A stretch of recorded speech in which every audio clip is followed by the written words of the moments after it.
unveiling the secrets of Mary Tudor, a journey through life, death, and beyond. We embark on a journey to uncover the mysteries surrounding Mary Tudor, Queen of France, daughter of Henry VII, and sister to the formidable Henry VIII. Her life took an unexpected turn, from marrying a French king to finding love with a commoner. Her untimely demise in 1533 left many questions unanswered, including the exact cause of her death and the whereabouts of her absent husband at the time.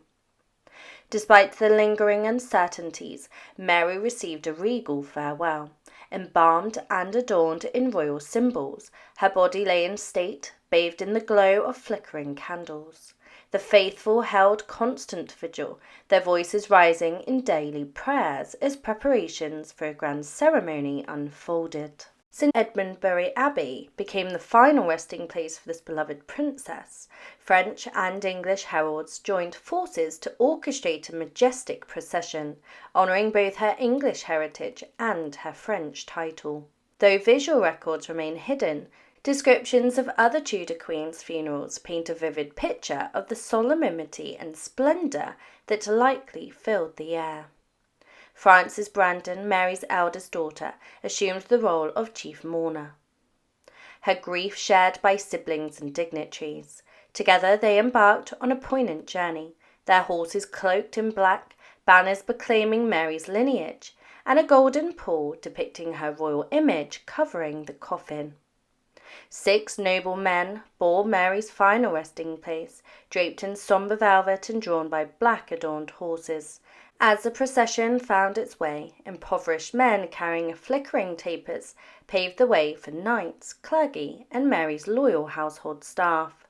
The scene evokes a sense of respect and sorrow, with Mary's daughter riding prominently, flanked by other mourners. The story doesn't end with Mary's burial. Centuries later, her resting place was disturbed on 3 occasions, revealing a final twist. Souvenir hunters, captivated by her legendary beauty, desecrated her remains, taking locks of her hair as tokens. These strands, remarkably preserved, offer a tangible link to her physical appearance and challenge historical descriptions of her, sparking questions about the accuracy of such portrayals. As we delve into the fascinating details of Mary Tudor's life and death, we uncover insights into Tudor traditions, family dynamics, and the enduring allure of royal figures. From the elaborate funeral procession to the unsettling hair incident, each piece of the puzzle contributes to a richer understanding of this remarkable woman and her place in history. Mary Tudor's impressive farewell and restless repose. As the procession wound through villages, delegations emerged like petals blooming along the path. Each offered their respects, receiving torches, symbolic shields, and even financial support to honour Mary's memory. Finally, on a Tuesday afternoon, the courtiers reached St. Edmundsbury, where priests awaited, ready to escort her remains to the abbey gates. There, the abbot, monks, and bishops held a ceremony befitting her queenly status. The journey wasn't over. From the funeral cart, her coffin was transferred to a grand hearse, draped in black silk, shimmering with gold fringes. This majestic conveyance bore her coat of arms and a poignant motto, "God's will is enough for me." Torch-bearing yeomen flanked the hearse as it glided along a path draped in black, heraldic shields proudly displayed, leading towards the church's high altar. Amidst the mourners, people rose, pleading for prayers for Mary's soul, and all departed. After the ceremony, a feast unfolded in the vast chamber of the monastery. A profusion of delicacies awaited, fueling the gathering before a night of vigil by select mourners. The next morning, 2 early masses, whispered prayers, followed by breakfast and a grand procession towards the chapel for the Requiem Mass. Offerings were made and splendid poles of gold cloth adorned the coffin. With a final sermon by the abbot, the Mass concluded, allowing the chief mourner to retire briefly. The grand finale arrived beneath a magnificent canopy and fluttering banners. The coffin was lowered with reverence.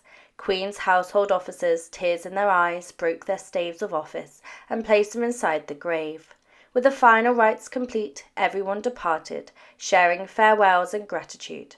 Notably, Mary's husband and brother, following custom, were absent. But Mary's journey didn't end with the earth covering her coffin. Amidst the dissolution of monasteries, her body was exhumed and moved to St. Mary's Church. However, twists and turns awaited. Her monument was mistakenly removed, then rediscovered. The coffin was opened, and later, in a bizarre incident, locks of her hair were taken as keepsakes.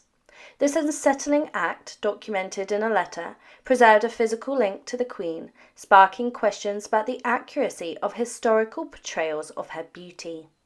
This glimpse into Mary Tudor's final journey and restless repose unveiled not only the grandeur of her funeral, but also the fascinating, sometimes unsettling, twists of history that continue to touch even the seemingly departed.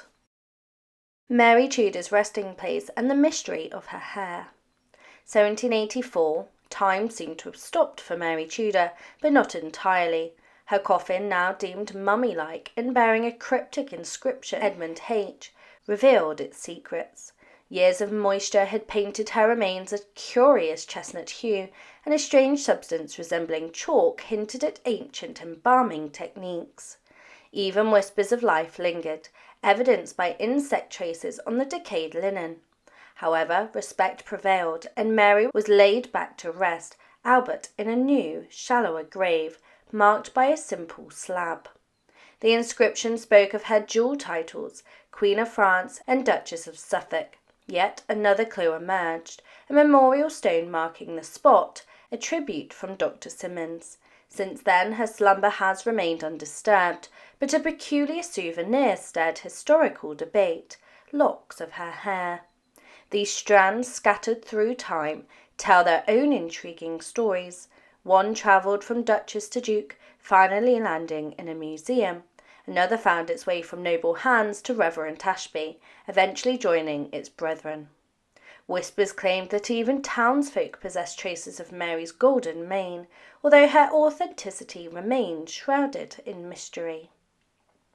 But the real enigma lay in the colour itself.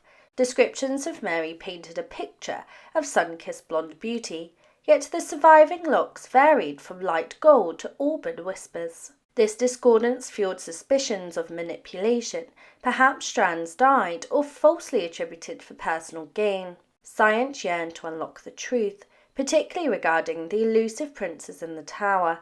Could Mary's hair hold the key? Unfortunately, technical limitations and ethical concerns around disturbing her final resting place thwarted these attempts. Even the prince's bones, believed to be discovered, remain locked away, awaiting royal consent for further analysis. With the unveiling of Richard III's DNA, the allure of Mary's hair in solving the prince's mystery faded. Yet her story remains alive, beckoning curious minds to delve deeper through videos, documentaries, and further research. Though Mary's earthly journey has ended, the echoes of her life resonate. The secret whispers from her coffin and the lingering mystery of her hair remind us that history is a tapestry woven within threads of truth, intrigue, and sometimes unsettling surprises.